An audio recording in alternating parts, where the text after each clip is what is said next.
అలాగే రంగుల రాజా పవన్ కళ్యాణ్.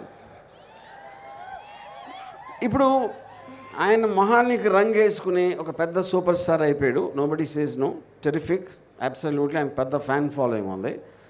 ఒక రాజకీయ నాయకుడిగా వచ్చినప్పుడు నేను ఇది చేస్తా అని సినిమాలో డైలాగ్ చెప్పినట్టు చెప్పి ఆ తర్వాత ఇప్పుడు జనసేన పార్టీ పెట్టినప్పుడు నేను కూడా ఇంప్రెస్ అయ్యాను ఆ టైంలో.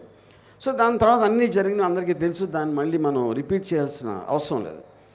ఇప్పుడు లేటెస్ట్గా చూస్తే ఊరు పేరు తెలియని ఒక అమ్మాయి తెలంగాణలో ఫేమస్ అయిపోయి బర్రెలక్క, అంటే బర్రెల్ని కాస్తుంది.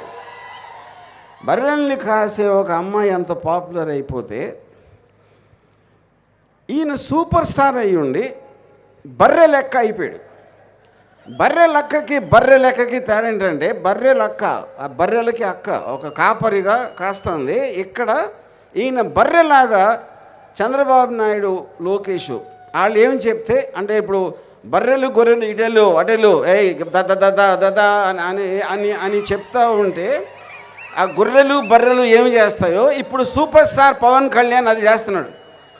ఇది నేను జనసేన మనిషిని కాదు, కానీ జనసేన కన్నా ఎక్కువ పవన్ కళ్యాణ్ నాకు ఇష్టం. కానీ ఇప్పుడు అది మొత్తం పోయింది నాకు because of his thing. Please subscribe .news.